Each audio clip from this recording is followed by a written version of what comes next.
Good day, ladies and gents. I'm Bennett Morgan with the Young Americans for Liberty chapter at Boston University, and today we're going to be talking about guns.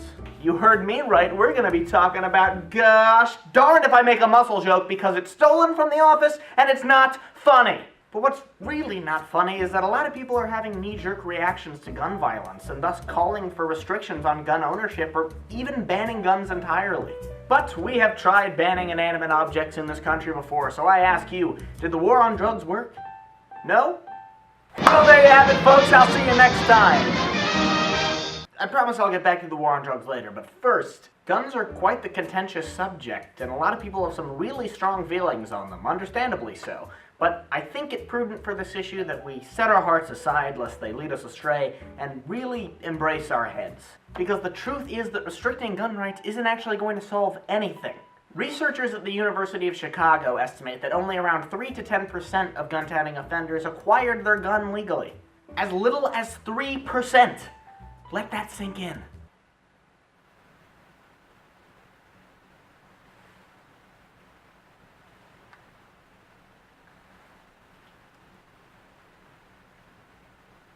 So even with our liberal gun regulations, criminals still break the law. So if you try to disarm millions of law-abiding citizens with more gun control, criminals will still break the law. Color me surprised. People can still get guns even when they're regulated or banned entirely because gangs and cartels and black markets say carpe diem. And the feeble logic that regulating or banning firearms would deter people from using them is exactly the sort that got us the war on drugs. If you recognize the failure of the latter, let's be intellectually consistent here and concede that it is not going to work with guns either. In France, it is really hard to get a gun, so we saw a terrorist use a truck to kill 86 people and injure 458 more. That's even more than the Vegas tragedy, which involved firearms. The evidence is clear. Gun control is nothing more than a security theater. But Australia! Checkmate, bigot! Yeah, America doesn't have the privilege of being an island, and former 538 statistician Leah Labresco found that there was no evidence to prove Australia's gun control causally affected gun violence rates. But frankly, guns aren't even the problem. As you can see, as gun ownership rates have increased over the years, homicide has plummeted. In fact, violent crime in general has gone down. According to the Mises Institute, there is no correlation between gun ownership and murder rates.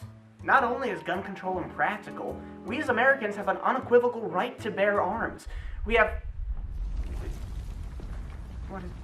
Oh no, don't tell me. It only applies to muskets! Relevant today? It's Shoot! Be gone, you perambulating strawman! Back, I say!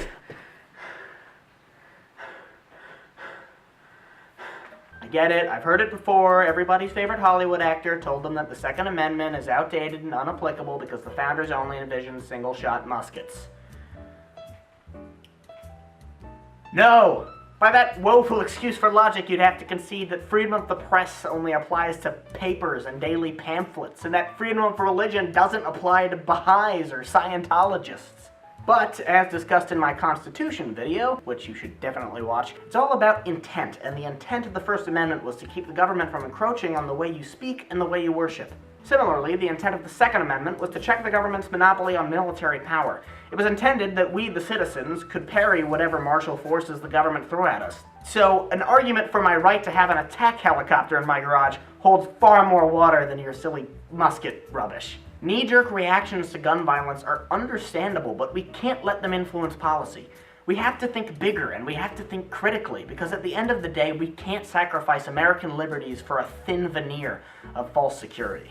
As 18th century sex icon Ben Franklin once said, any society that would give up a little liberty to gain a little security deserves neither and will lose both.